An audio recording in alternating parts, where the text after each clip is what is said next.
Welcome back. Bahais, as we've said earlier on, we're going to be hosting a man that needs no introduction, a performance analyst extraordinaire, a man that we saw bearing the flag of our country, AFCON. How was that feeling? Please just wrap it up, put it in a box and wrap it up for us and tell us exactly that feeling, because it's like you took us there with you to the AFCON. Yeah, thank you, Lekoko, and thank you for having me, and hello to the viewers at home. It's an unbelievable feeling. It's a feeling that one cannot put into words, To carry your flag of your country is so much pride. And I love it. I carry it everywhere I go. They've seen it. If you see half my pictures, either from the World Cup or from the African Cup of Nations, I always have my flag. That's near the flag bearer. Now, earlier on we were having a conversation and you mentioned the fact that you are not a video analyst, you're a performance analyst. And I'm seeming to be, diluting your credentials. What's the difference between the two? Yeah, well, a video analyst is somebody who's more video analysis based. So it's mostly a role of analysts that just edit videos, in most cases. But the performance analyst is somebody who's who now just does not only do the video editing part of the analysis, but also does the actual analysis itself, So an analyst like myself with the coaching background that I have, and that's why you'll see a lot of my pictures, I'm always close to the coach. That is simply because of the amount of interaction that takes place between myself as a performance analyst and the coach to try and use objective information to impact performance of the team. Now we know the difference. We've been educated. I want to just bring it home before we get into the real reason why you're here. We're seeing a team, for example, like Stellenbosch. We're seeing teams like Sundowns where they're participating in two competitions. So the MTN 8, they're also participating in African competition. But the Sundowns, for example, they're not playing. So in terms of periodization, who does it give an advantage to? A team that's continuously playing or a team that's like a Sundowns that's playing here and there in snippets? Yeah, look, periodization is, if you look at periodization, the meaning of periodization is basically planning of football activities. That means your matches, your recoveries, your days in between, your traveling, etc. It's all about managing situations, because football, unfortunately, requires that you always have to be adaptive. Teams started their pre-season having the 1st of August in mind as the start of the season, and then that whole changed because of, we all know what happened. So that means, again, you have to adjust to the situation and find creative ways. So that's why we often call coaching an art, because now you have to find the art within your periodization planning to say, how do you ensure that you keep your team's momentum and performance at a certain level without compromising the condition of the team, without compromising what you're building during the pre-season, which will be the tactical cohesion and chemistry within the team.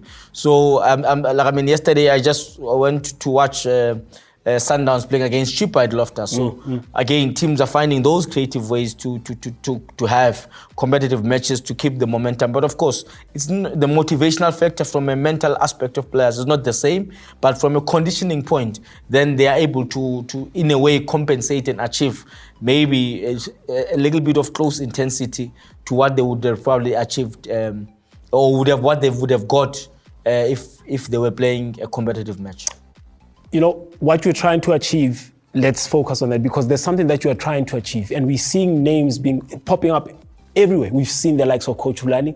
We've seen the likes of Sean Bishop. And we're seeing Abu Dudu as well. What is it that you are building? Because these are coming from your account. The hype up, the build-up around that. What's happening? Yeah, firstly, so the first of its kind football performance analysis and technical scouting symposium masterclass is an exciting idea. It is an idea between myself and Tere Malewa we've had for a very long time. And we thought this is the right time for us to really put the idea into place. And what inspires that vision for someone like myself from a personal point is that I've for me to be at the level that I am, I've had to go to Europe in order to study to be a qualified technical scout at UEFA, and it's expensive. And I've had to go to Barcelona also, where I got my expert in periodization.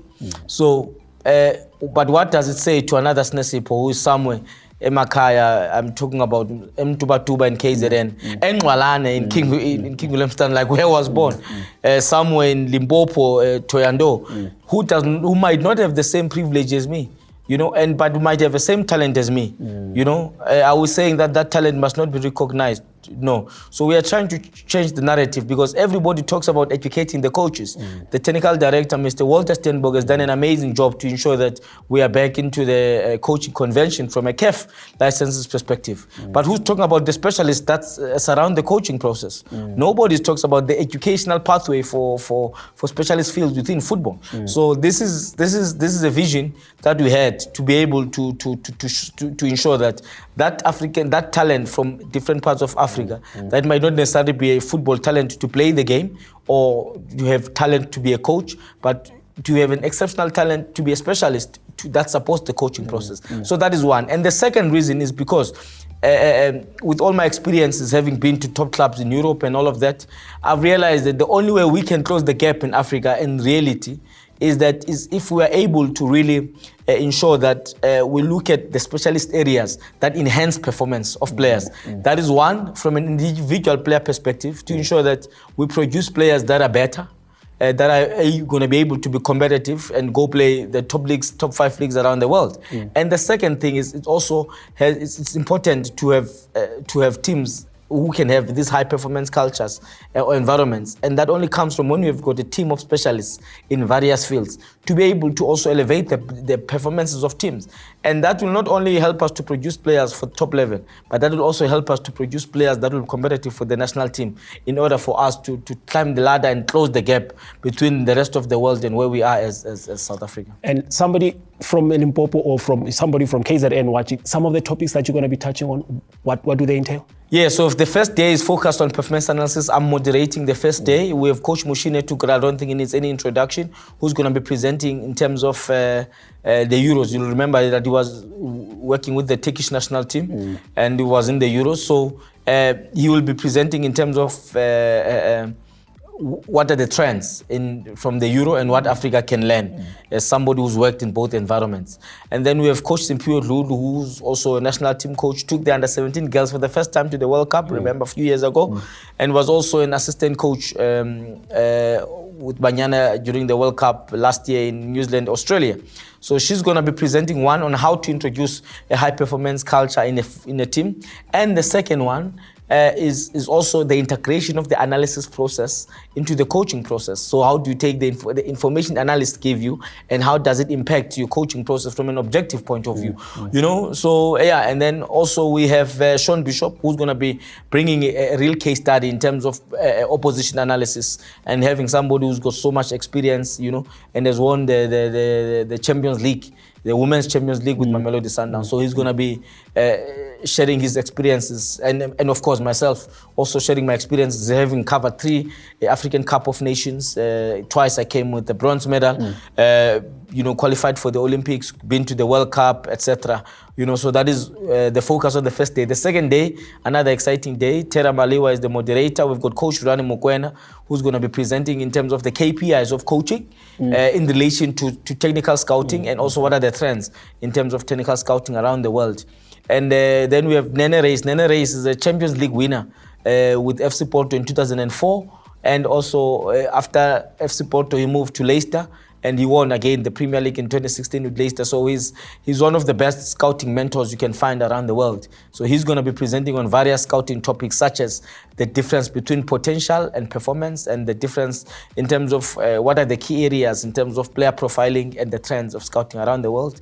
Then we have, last but not least, Michael Hassaman. Michael Hassaman is a match analyst and scout for the German Federation. I was in class with last year. So he's also going to be presenting in terms of what are the trends, what are the international trends in relation to